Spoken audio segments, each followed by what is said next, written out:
This really is nothing new. Like, if you were on my page before I got banned, I literally said several times, if them cats was getting ate up, ain't no telling what them babies was getting ate up by. Look at this poor baby's arms. Don't make no motherfucking sense. Like, and how has nobody gotten them kids out of that situation? And TikTok, why the fuck do y'all want to take my account for speaking up for them and not take their parents' accounts for posting them? It's just crazy. It's baffling. It don't make no sense. It doesn't make any sense. And don't get me fucking started when it comes to Deshaun. That shit is getting me. I've done nothing but be there for that kid. He calls me mama. Who does he look for in the morning? Me. Who does he rely on for food, clothing? Me. And I make sure he has it every time before myself. Can I just say that I am so sick of this lady, like genuinely ill. There comes a point where we have to stop watching and start asking real questions.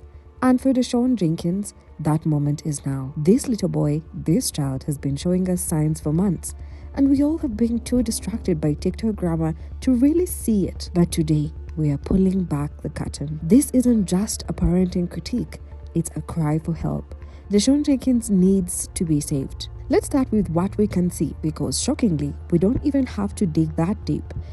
Stephanie Jenkins' partner has his own TikTok where he posts his so-called #Dad Chronicles. One of his recent videos, Deshaun is laying on the bed, vest-style shot, and should have been a simple father-son moment, but there was something else, something disturbing.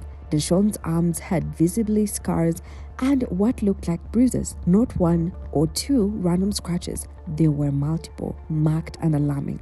It wasn't something you could miss unless you were trying to. Some viewers tried to brush it off, saying they might be just bug bites, maybe flea bites, maybe bed bugs. And honestly, with how their cats were seen suffering from fleas, it didn't sound impossible.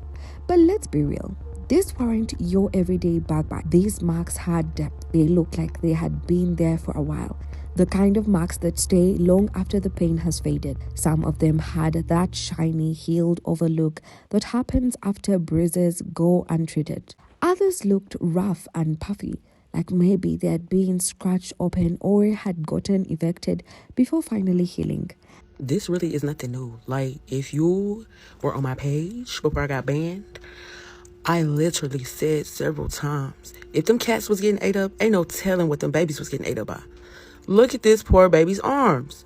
Don't make no motherfucking sense. Like, and how has nobody gotten them kids out of that situation? And TikTok, why the fuck do y'all want to take my account for speaking up for them and not take their parents' accounts for posting them? It's just crazy. It's baffling. It don't make no sense. It doesn't make any sense. And his arms looking like that is exactly why he got on them long sleeve shirts when summer is around the corner. Okay? Like, stop playing with that little boy, please. And here's the part that hit me like a punch to the gut. We've never seen these kinds of marks on the other kid. Not once, not in any of the hundreds of videos Stephanie posts of the girls. Their arms are always clean, clear, normal. So why is Deshaun's skin telling a completely different story? Why is he the one carrying physical reminders of something we can't see? Why does his body look like it's been through more than just childhood play? Why does he look like someone who's been left behind? When a child starts showing us visible signs that practically scream for help, why are we so quick to downplay it? And why, out of all the kids in that household, is it always Deshaun? This wouldn't be the first time Deshaun has shown physical signs of mistreatment. Remember the black eye? Yes. There was a time when Stephanie, the so-called resilient Jenkins, gave Deshaun a black eye, a literal black eye, the kind you don't just wake up with by bumping into furniture. And that situation was so bad that the caseworker had to step in and personally contact Deshaun's biological mother, because this wasn't something that could be ignored. This wasn't just a bad day or a misunderstood moment. This was serious enough that the state got involved. And what was Stephanie's explanation? This was an accident? But let's stop and ask, what kind of accident leaves a child with a black eye? Did he fall, trip, walk into a door? That's the go-to excuse for abusers, isn't it? Sean deserves to go back home to his mom. Honestly, Stephanie and Drew, they don't deserve to have those kids. Moms like Amanda MCG, this content is getting out of control. And coming from a woman who constantly reminds us that she's not a soft parent, it just doesn't sit right. That phrase coming from her feels like a threat more than a parenting style. especially when the child with the injuries is the only one who isn't her own by blood. It raises a deeper, uglier question.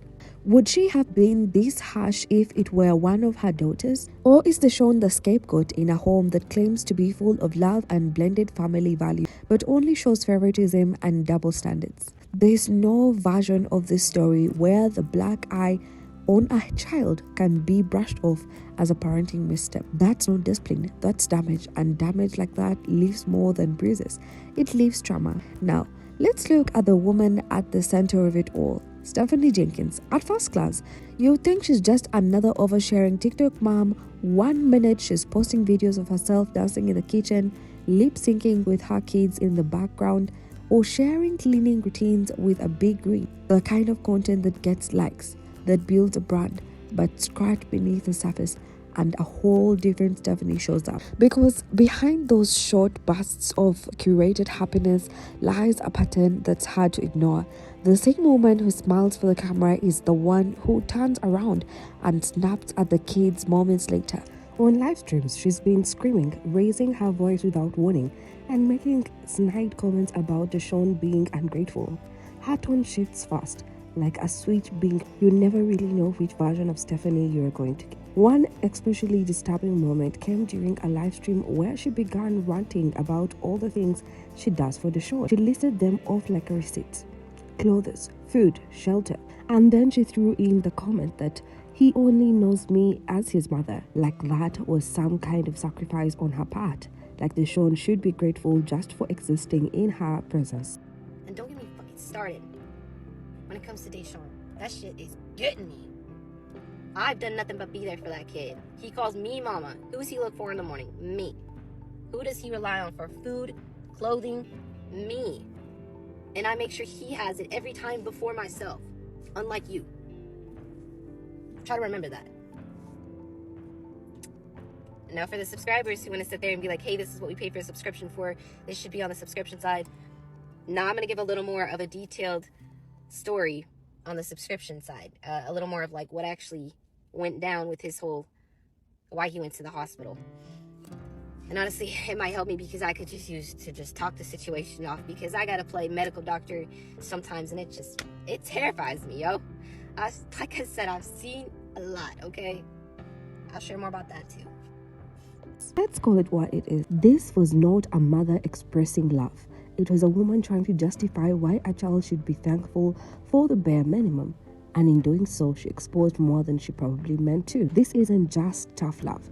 This is emotional manipulation dressed up as parenting. And then there's the elephant in the room. The rumors that her erratic mood swings get even worse when she's under the influence. No one wants to say it outright because it sounds harsh, because we don't want to believe a mother could be so careless. But when you start seeing the same outbursts, the same wild energy, the same blaming of a child in video after video, it's hard not. Something isn't right. And deep down, we all know.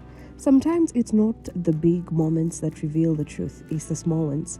There's a video where Drew is giving out donuts to the kids. He gives to the girls first with smiles and excitement. Then he turns to Deshawn last, and you can literally see the surprise on Deshawn's face. He didn't expect to be included. And when he was, his excitement was so genuine, so grateful, that it had to watch. That kind of reaction doesn't come from being spoiled. It comes from being. Before the family upgraded to a bigger, Deshawn didn't even have a bed. The two girls had bunk beds. Deshawn, he sat on a folding chair. Let that sink in. A child sleeping on the floor while his siblings got real. And when CPS or someone must have been alerted, that's when they suddenly upgraded and made a statement about having a pull-out bed for everyone. Either she's like so delusional or like she really believes this. How is this a better situation than what you were in before? She's talking about the apartment where her kids used to sleep by the fruit was worse than being in a motel with 7 people. She also made it known that there's finally enough beds for everybody to sleep. So do you admit that Deshawn was sleeping on the floor, on a little mat? Because that's what it sounded like to me. And the accents, where are they coming from? Like, every video she speaks like a different accent. And why is she always blaming somebody else but this man right here? And he always got that jacket on. But even then, why did it take complaints for a child to get a place to sleep? Deshawn had a plan to grow out his hair. He wanted it long, just like any kid who's figuring out their style. But Stephanie couldn't be bothered. Instead, she shaved his head bald, just like his dad. Meanwhile, his sisters kept their hair. What the heliante is this, Stephanie and Mr. PS5? Y'all shaved this little boy's head like slick bald, like Zero scalp bald, like neck hard bald. Bald. Like, are y'all trying to get him bullied or something? I'm so confused. And why do you keep telling them about stuff that's happening on the internet? I can't believe they shaved him bald, but can we talk about the grocery haul? They do know that they're in a motel? Like, why does she have all of this meat? And mind you, she's getting Ollipops, girl. Them things like $3 a piece. You got all this stuff in here, and Mr. Pre-Diabetic Drew is trying to fit it in a small mini fridge. Apparently that's his health issues. Pre-diabetic. And some other issues that are inconclusive, but he has to go to all these specialists. Okay, Stephanie, but look at this fridge. There's 4 packs of ground beef in there. She got milk, yogurt, cheese, butter, like, all of this stuff is not going to stay cold in here. That is insane. And after all the food that they got, she decides to make curry in that small... We all know how brutal kids can be in school. Being the only one with a shaved head can lead to bullying and shame. Deshaun didn't deserve that. He deserved care. He deserved a mother who could get him a proper trim, or even just detangle his hair. But effort, it seems, is in short supply there. There's another video, Stephanie filming as the 2 girls unwrap new clothes. At first glance, it looks like a wholesome moment. The girls are smiling, giggling, holding up outfits with excitement. It's the kind of content that usually goes viral, sweet, simple, heartwarming. But if you look closer, if you really pay attention, something's wrong. Deshaun's nowhere in sight. Not even in the background, not even pretending to be part of it. He didn't get anything. Not a hoodie, not a t-shirt, not even a pair of... He was just watching his dad and stepmother celebrate the girls like they were the only ones that mattered, like he wasn't even there. I want to see you too.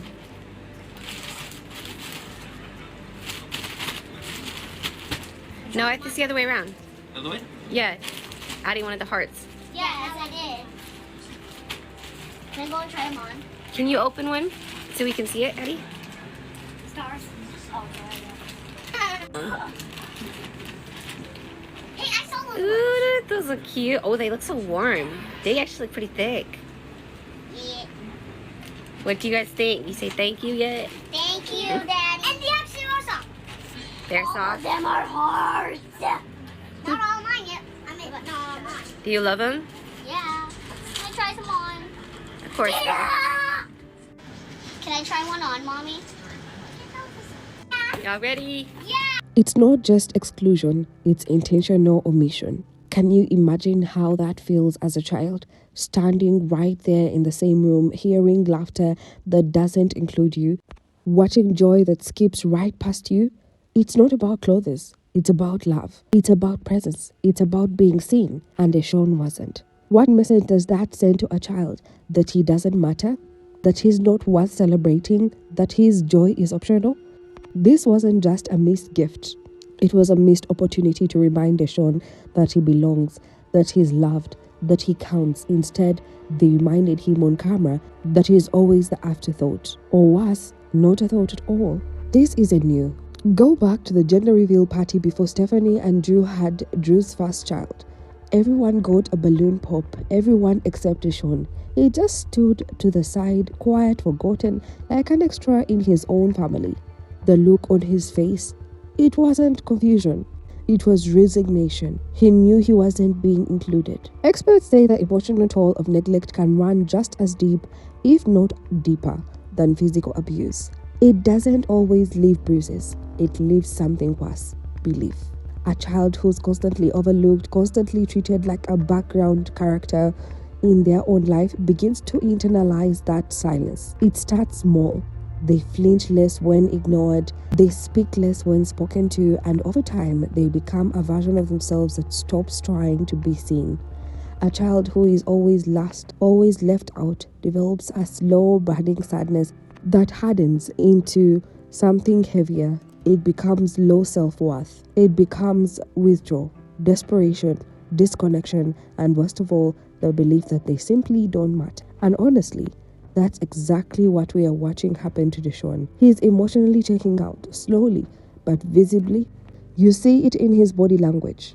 The way he doesn't run ahead or push through the crowd like most kids his age. Instead, he trails behind, always following, never leading. You see it in how he reacts when he's finally noticed. Surprised, awkward, overly thankful, as if kindness is something foreign to him. And most heartbreakingly, you see it in his eyes. There's no spark there, no childlike mischief, just a dullness, a weight, a sadness that says, I am used to being forgotten. He looks like he's shrinking, and if someone doesn't step in soon, we might lose the version of Deshaun that could have been the joyful one, the confident one, the one who knew he was loved without question. This is the part that really gets me. If this is what Stephanie is comfortable showing on camera, moments where Deshaun is excluded, dismissed, or clearly hurting, what happens when the cameras are off? TikTok is a highlight reel, a controlled version of reality, and if this is the version she's okay letting thousands of strangers witness, what does that unfiltered reality look like? This is the same woman who had cats for years, animals who depended on her, and when things got inconvenient, she simply labeled them strays and moved on. No proper rehoming, no emotion, just discarded like they didn't even mean anything to her at all. That act alone said so much about her ability or inability to maintain emotional bonds.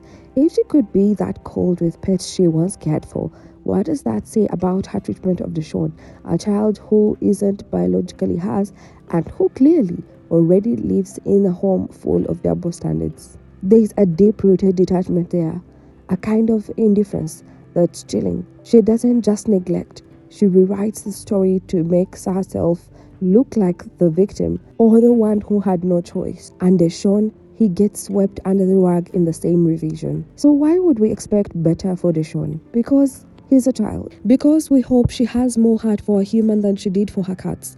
Hope isn't enough. Not when we're already seeing the signs on camera. Deshaun needs more than hope. He needs help. This is bigger than TikTok. Bigger than parenting trends. It's about a boy who is slipping through the cracks. Deshaun Jenkins deserves more love, more care, more protection. And maybe, just maybe, he would get that if he lived with his biological mom. Because this is not normal. Let me know your thoughts down in the comments. Do you think Deshaun should stay in that house? Or is it time for him to be with someone they won't treat him like 7-second best? And please like, share, and subscribe to stay updated because this isn't over. We'll be watching, we'll be speaking, and we won't stay quiet anymore.